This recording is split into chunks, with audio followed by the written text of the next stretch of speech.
வணக்கம். நான் உங்கள் அன்பான சயின்டிபிக் வேதிக் அஸ்ட்ராலஜர் அஸ்ட்ரோ அருண்ஜி பேசுகிறேன். நல்லது நினைப்போம், நல்லதே நடக்கும்.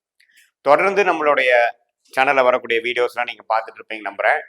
சயின்டிபிக் வேதிக் அஸ்ட்ராலஜி முறையில எந்தவித மூட நம்பிக்கையிலையும் போகாமல் உள்ளது உள்ளவாறு எதையும் மிகைப்படுத்தாமல் பார்த்து கொண்டிருக்கிறோம். அந்த அடிப்படையில இந்த வீடியோல துலாம் ராசிக்காரர்களுக்கு பிப்ரவரி 2025 எத்தகைய ஒரு மாதமாக இருக்க போகுதுன்னு பார்க்க போறோம். அதுக்கு முன்னாடி ஃபர்ஸ்ட் டைம் நம்மளுடைய சேனலுக்கு வரவங்க மறக்காம சப்ஸ்கிரைப் பட்டன் கிளிக் பண்ணுங்க. ஸோ தட் நம்மளுடைய வீடியோஸ் எல்லாம் உங்களை வந்து அடையும். பிடித்த வீடியோஸை நீங்கள் ஷேர் பண்ணலாம்.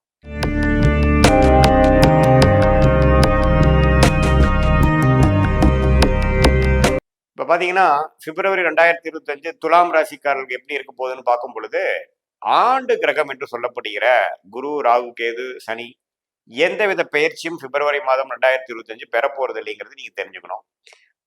மார்ச் எண்டில் சனியும்,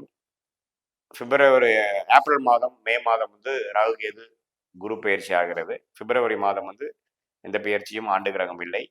நீடித்து குரு அஷ்டமத்திலே நீடித்திருக்கிறார். ராகு 6ஆம் இடத்திலும், கேது 12ஆம் இடத்திலும் நீடித்திருக்கிறார். சனி 5ஆம் இடத்துல இருக்கிறார்.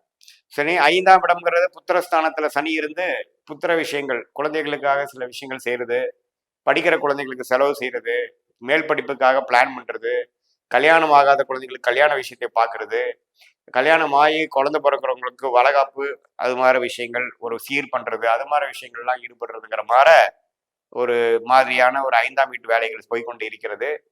அது வந்து பிப்ரவரி மாதமும் அவங்களுடைய தசாபுக்திகள் இருக்கும் பட்சத்துல வந்து அது மாதிரி வாய்ப்புகள் நடக்கக்கூடிய அமைப்பு உண்டு. அதே சமயத்துல ராகு 6ஆம் இடத்துல இருந்து இந்த நோய் தன்மையெல்லாம் கொஞ்சம் குறைந்து, கொஞ்சம் பிரச்சனை இல்லாம உடல் உபாதைகள் இதுக்கு முன்னாடி இருந்ததோட கொஞ்சம் கண்ட்ரோலா இருக்கக்கூடிய அமைப்புகள் நீடித்து இருக்குது. 12ஆம் இடத்துல கேது இருந்து குரு பார்வை பெற்று விரயங்களும் கொஞ்சம் ஆன்மீக விஷயத்துக்காக, சில பக்தி விஷயத்துக்காக, உங்களுக்கு பிடித்த சில தேடுதல் விஷயத்துக்காக சில செலவிடுதல், அதுக்காக உங்க மைண்டை வந்து செலுத்துறது, கொஞ்சம் ஆன்மீக விஷயத்துல போகக்கூடிய அமைப்புகள், அதெல்லாம் கண்டிப்பா துலாம் ராசிக்காரர்களுக்கு வயசு வித்தியாசம் இல்லாமல் கொஞ்சம் கொடுக்கக்கூடிய அமைப்புகள் இருக்கு. குறிப்பா சீனியர் சிட்டிசனுக்கு வரக்கூடிய அமைப்புகள் நீடித்திருக்கிறது. ஸோ ஆண்டு கிரகம் வந்து அஷ்டமத்துல இருக்கக்கூடிய குரு தான் பாத்தீங்கன்னா எல்லாமே ஒரு கிணத்துல போட்ட மாதிரி, எந்த ஒரு பெரிய முயற்சிகளும் எடுத்து பண்ண முடியாத மாதிரி எல்லாமே கொஞ்சம் ஸ்லோவா போயிட்டு இருக்கிற அமைப்புகள் கொடுக்கக்கூடிய அமைப்பு இருக்கு. அது வந்து ஏப்ரல் மாதம் மேக்கு அப்புறம் வரக்கூடிய குரு பயிற்சினால துலாம் ராசிக்காரர்களாம் நல்லா இருக்க போறாங்கிறது நம்ம ஆல்ரெடி புத்தாண்டு பயிற்சியிலேயே பலன்களையே பார்த்துருப்போம். பிப்ரவரி மாதம் வந்து அது வந்து எந்த மாற்றம் இல்லாமல் அஷ்டமத்திலே இருக்கிறார்கள் தெரிஞ்சுக்கணும். மாத கிரகங்கள் எப்படி இருக்கிறாரு துலாம் ராசிக்கு வைத்து பார்க்கும் பொழுது, சுக்கிரன்கிற ராசி அதிபதி 6ஆம் இடத்துல உச்சம் பெற்றிருக்கிறது நல்ல விஷயம். பட் இருந்தா அவர் ராகுவோட சேர்ந்திருக்காருங்கிறத நம்ம தெரிஞ்சுக்கணும். எப்பவுமே ராகு கேதுவோட ஒரு சுபகிரகம் சேரும் பொழுது பாதிக்கப்படுகிறார். ராகு இருக்கும் எந்த கிரகத்தோட சேர்றாரோ அந்த கிரகத்தை பீடிப்பார். அந்த கிரகத்தோட காரத்துவத்தையும் ஆதிபத்தியத்தையும் அவர் எடுத்து செய்வார் அப்படிங்கிறது ஒரு விஷயம். அதே சமயத்துல ராகுவோட ஒரு 6 டிகிரி 8 டிகிரி 10 டிகிரி பக்கத்துல வரக்கூடிய கிரகங்கள் அதோட வலிமை இழக்கிறது, வீக் ஆகுது, அதோட ஸ்ட்ரென்த் வந்து கொஞ்சம் குறையுதுங்கிறதான் உண்மை. அந்த அடிப்படையில சுக்கிரன் பாத்தீங்கன்னா உச்சம் சுக்கிரன் வந்து ராகுவோட சேரும் பொழுது சுக்கிரன் கொஞ்சம் பாதிக்கப்படுகிறார். ராசி அதிபதியாகிய சுக்கிரனே அப்படி இருக்கிறனால கொஞ்சம் உங்களோட மென்டல் கிளாரிட்டியில வந்து சில டென்ஷன் ஆகுறது, கிளாரிட்டியில கொஞ்சம் மிஸ் ஆகுறது, தேவையில்லாம பயப்படுறது, தேவையில்லாம பேராசைப்படுறது, அது மாதிரி சில ஸ்டெபிலிட்டி இஷ்யூஸ்லாம் கொஞ்சம் வர வாய்ப்பு இருக்கு. அது குறிப்பா ஒரு வயது வயது வந்த பெண்ணங்களாக இருக்கட்டும், ஆணா இருக்கட்டும், ஒரு 24 இருந்து 30 வயசுக்குள்ள இருக்கிறவங்க கொஞ்சம் உணர்ச்சி வசப்படுறது, எதிர்பாலத்தினர் மேல ஒரு ஈர்ப்பு ஆகுறது, ஒரு அந்நியர் பீப்புளோட பழகுறது, நட்பு வந்து காதலா மாறுறதுங்கிற மாதிரி சில விஷயங்கள் வர வாய்ப்பு இருக்கு. கொஞ்சம் பார்த்துக்கணும். குறிப்பா சுக்கிர திசை நடக்கிறவங்களுக்கு, ராகு திசை நடக்கிறவங்களுக்கு இது மாதிரி விஷயங்கள் நடக்கும். கொஞ்சம் கவனமா இருக்க வேண்டிய அமைப்பு. நீங்க பண்றது வந்து கிளாரிட்டியோட பண்றீங்களா, அல்லது எமோஷனல் விஷயத்துக்கு நீங்க வந்து விக்டிமா ஆயிடுறீங்களா, அல்லது நீங்க வந்து அது தெரிஞ்சோ தெரியாமலோ நம்ம வந்து ஒரு சமயோஜ புக்தி இல்லாமல் செயல்பட்டுறோமாங்கிறதுல கொஞ்சம் கவனமா இருக்கணும். புதன்கிற ஒரு அருமையான ராஜயோக அதிபதி துலாம் ராசிக்கு எப்படி இருக்காருன்னா 4ஆம் இடத்துல இருக்கிறது மிகவும் சிறப்பு. பிப்ரவரி 11ஆம் தேதிக்கு அப்புறம் அவரு 5ஆம் இடத்துக்கு போடுறது ஒண்ணுமே ஒரு நல்ல ஒரு அமைப்பு. காதல் விஷயம் அது மாதிரி விஷயத்துல ஜெயிக்கக்கூடிய அமைப்பு, அறிவு நல்லா வேலை செய்யக்கூடிய அமைப்பு, மாணவர்கள்லாம் நல்லா படிக்கக்கூடிய அமைப்பு. குருவின் பார்வையிலேயே புதன் வந்து முதல் 2 வாரம் இருக்கிறதுனால படிக்கிறதுல வந்து நல்லா சிறப்பாகவும், நல்ல ஒரு புத்தி கூர்மையாகவும், கான்சென்ட்ரேஷனாகவும், ஃபோக்கஸாகவும் இருக்கக்கூடிய அமைப்புகள் கண்டிப்பா பிப்ரவரி மாதம் குறிப்பாக முதல் 2 வாரம் இருக்கு. அதுக்கப்புறமும் கொஞ்சம் தப்பு இல்லை. ஏன்னா நட்பு வீட்டில் புதன் இருக்கிறது எப்பவுமே துலாம் ராசிக்கு புதன் இருக்கிறது நல்லது.